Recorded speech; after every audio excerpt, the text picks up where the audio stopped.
Pemirsa, terima kasih Anda masih menyaksikan Berita Papua. Dan bagi Anda yang baru bergabung bersama dengan kami, akan kami sajikan kembali 3 berita utama kami hari ini.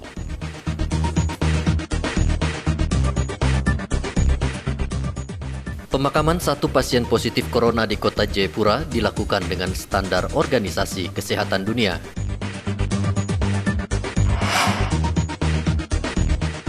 Kontak dengan pasien positif di Mimika, 2 warga di Kabupaten Merauke dinyatakan positif COVID-19.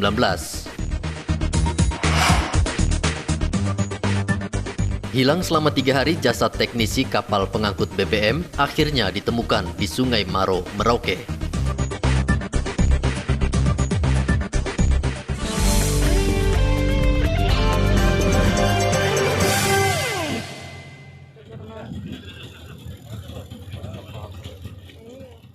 Setelah dilakukan pencarian selama 3 hari, tim Basarnas akhirnya menemukan jasad Saldi, seorang teknisi kapal pengangkut BBM SPOB Rifki. Oh, ada.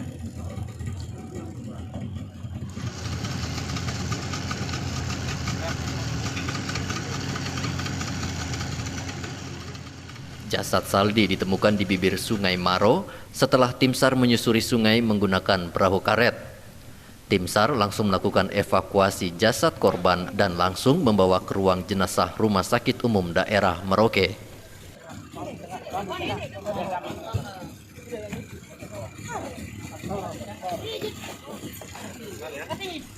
Kepala Kantor Basarnas Merauke, Raymond, mengatakan kerja keras dari tim SAR Merauke akhirnya membuahkan hasil walaupun korban sudah meninggal dunia.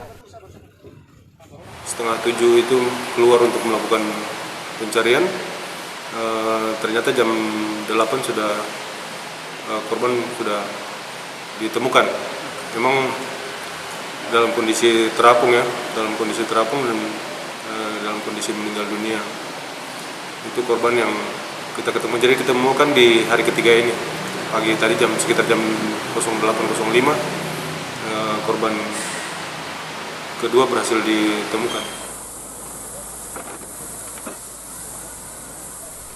Terbakarnya ruang mesin kapal pengangkut BBM SPOB Rifki di Pelabuhan Merauke terjadi pada 3 hari lalu, di mana 2 teknisi yang sedang memperbaiki kapal dikejutkan dengan ledakan dari dalam ruang mesin, sehingga membuat keduanya berusaha menyelamatkan diri.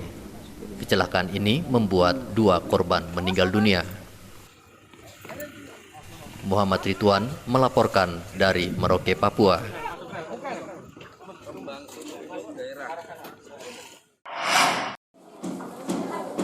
Turun sekali pembelinya, turun sekali. Sejumlah bahan pokok di pasar tradisional Wamanggu, Kabupaten Merauke mengalami kenaikan. Gula pasir yang biasanya dijual Rp13.000 per kilo, kini sudah melonjak Rp20.000 per kilo. Selain mahal, konsumen sulit mendapatkan gula karena stoknya sudah kosong sejak pekan lalu. Kenaikan juga terjadi pada telur ayam yang tadinya hanya Rp50.000 per rak, kini melonjak naik menjadi Rp65.000 per rak. Tak hanya itu, bawang merah yang tadinya hanya Rp45.000 per kilo, kini menjadi Rp60.000 per kilo. Yeni, pedagang di Pasar Wamanggu, mengatakan kenaikan harga sembako ini diperkirakan karena menjelang puasa dan adanya pandemi COVID-19. Sekarang berapa? 18? 18 modalnya, jadi harus jual 20. Tadinya berapa itu harganya?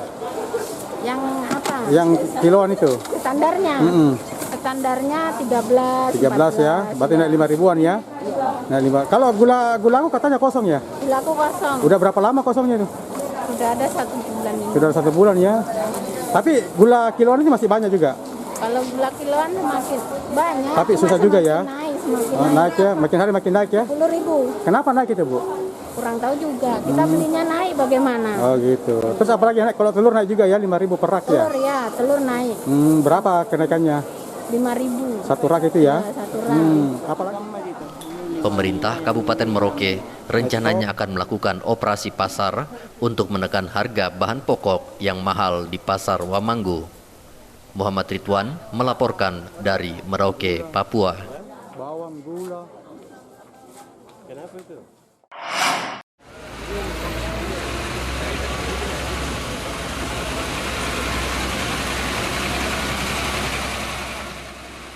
Mencegah terjadinya kenaikan harga di pasar, Satuan Tugas COVID-19 Papua terus melakukan pemantauan pada stok bahan pangan yang ada di gudang Bulog Papua, Tasangka, Jayapura. Tim Satgas melihat ketersediaan bahan pokok berupa gula pasir, minyak goreng, tepung terigu, dan beras.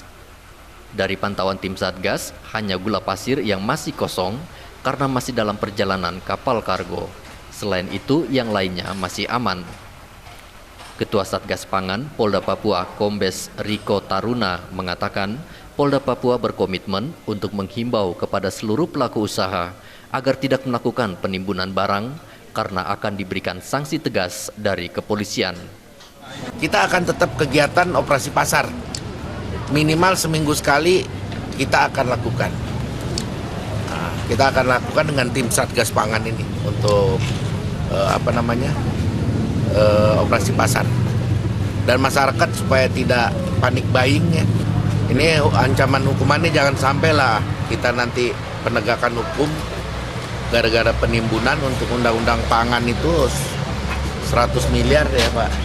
Kemudian undang-undang perdagangan itu 50 miliar. Ancaman hukumannya di atas 5 tahun. Kita berharap kita lakukan sosialisasi dan kita sama-sama semuanya berempati lah dengan situasi yang seperti ini. Sementara itu, anggota Komisi 2 DPR Papua Mustaqim meminta warga agar tidak panik sehingga melakukan penimbunan barang. Apalagi mengenai beras, beras ini untuk 4 bulan ke depan masih cukup. Terus kemudian tidak perlu masyarakat untuk aksi borong-borong, karena ketika ada aksi borong-borong ini memicu kenaikan harga di tingkat pengecer. Saya pikir, ya saya sarankan juga kepada himbauan kepada para distributor yang ada di tanah Papua ini, mari kita ya jaga Papua ini tetap aman dan terkendali walaupun kondisi kita saat ini yang bukan kondisi di Papua saja, secara nasional bahkan secara dunia internasional, bahwa tetapi kita harus jaga.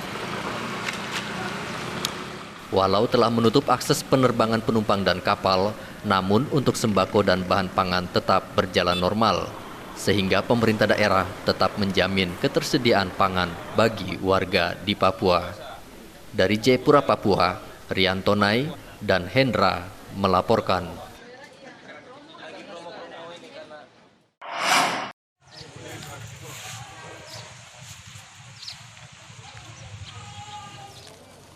Untuk mendukung pelayanan tim medis yang menangani pasien COVID-19 dan pasien dalam pengawasan di Rumah Sakit Umum Daerah Yowari, pemerintah Kabupaten Jayapura mengambil langkah menempatkan para tenaga medis di sebuah hotel. Penempatan tenaga medis, dokter, dan perawat di hotel ini dilakukan agar para tenaga medis fokus dalam melakukan pelayanan terhadap seluruh pasien COVID-19. Selain itu, upaya ini diambil pemerintah untuk mencegah indikasi penularan COVID-19 terhadap anggota keluarga lainnya. Bupati juga berjanji bahwa pemerintah akan memberikan insentif tambahan khusus bagi para medis yang merawat pasien PDP COVID-19. Tenaga medis terus bekerja, karena ini tenaga medis kan tidak semua dokter bisa di situ. Kita tentukan sesuai dengan keahliannya dan ilmu yang ada. Dan mereka ini kerja terus-menerus siang malam. Nah, karena itu ada beberapa tenaga medis yang tinggal di kota Jayapura, dokter. Nah, ini kita tampung juga semua di. Khusus untuk dokter itu kita siapkan hotel Grand Allison Sentani. Itu hotel bintang 4. Mereka tinggal di kamar yang terbaik. Itu perintah, dan supaya mereka tidak boleh memikirkan hal-hal itu. Mereka hanya berpikir bagaimana pasien ini harus sembuh. Hingga saat ini, jumlah pasien positif COVID-19 di Kabupaten Jayapura berjumlah 2 orang. Jumlah PDP 13 orang dan ODP sebanyak 103 orang. Pemerintah daerah terus melakukan sosialisasi kepada warga agar tidak berkeliaran dan tetap terus berada di dalam rumah. Dari Sentani, Kabupaten Jayapura, Ade Irfan melaporkan.